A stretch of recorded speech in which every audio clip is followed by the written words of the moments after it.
More people are witnessing the unbearable truth that many of us have known for a very long time.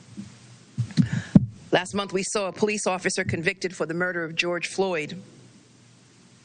But the Derek Chauvin verdict is exactly the exception that proves the rule.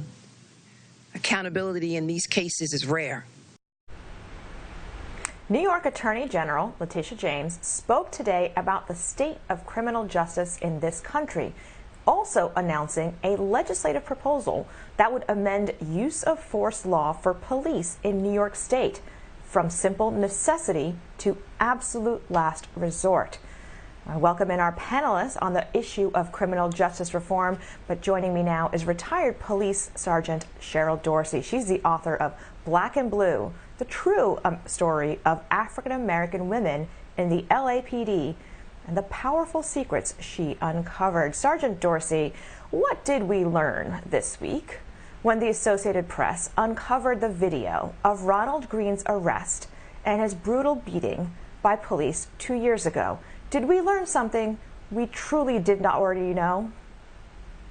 No, not really. I mean, they just corroborated that fact that unless there's true accountability, officers will continue to behave in the manner that they do. And so we understand now why that police agency has been fighting so hard to keep this information from coming forward. God bless the person that leaked that. But for that, we would not have this information. After all, the family has been waiting for justice for 2 years in the murder of their loved one. And so great deference is given to what a police officer says. They lied. We know they do to justify use of force. Officers create circumstances to use force and then exacerbate it by moving to deadly force. And that's what we saw.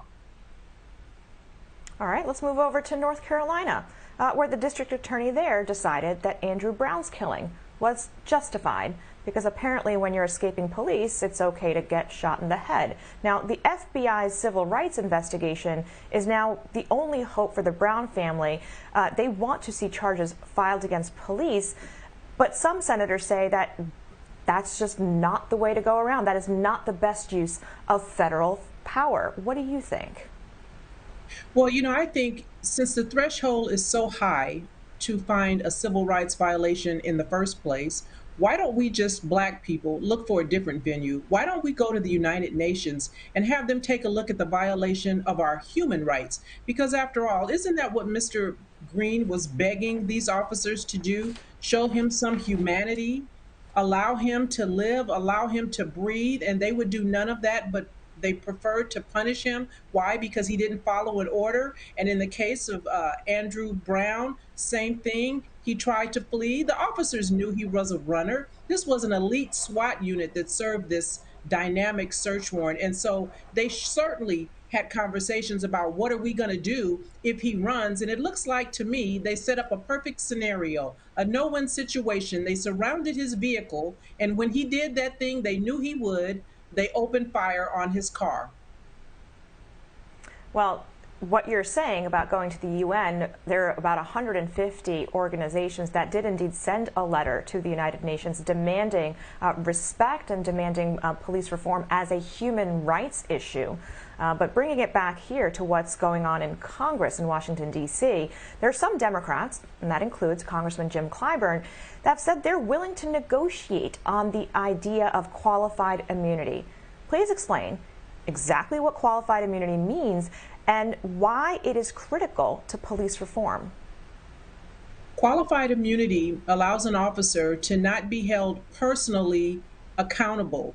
And I think that's the linchpin here. I think if officers understood that they would have to suffer some sort of financial consequence themselves, as opposed to taxpayers being burdened with any civil settlement that's levied against a police department, then officers would act differently. And so the GOP is talking about qualified immunity being dismantled as a non-starter.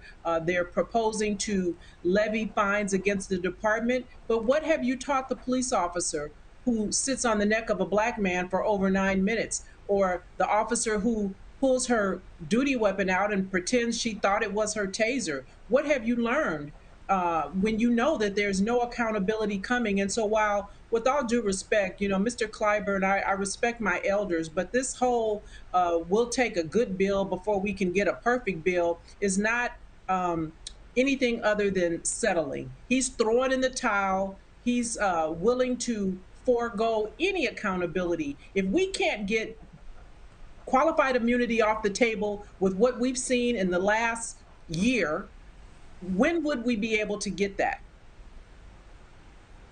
Well, when you talk about qualified immunity, the alternative is, well, just, give police officers more training. Is there any amount of training that will really eliminate the challenges that we see in how police officers treat Black people?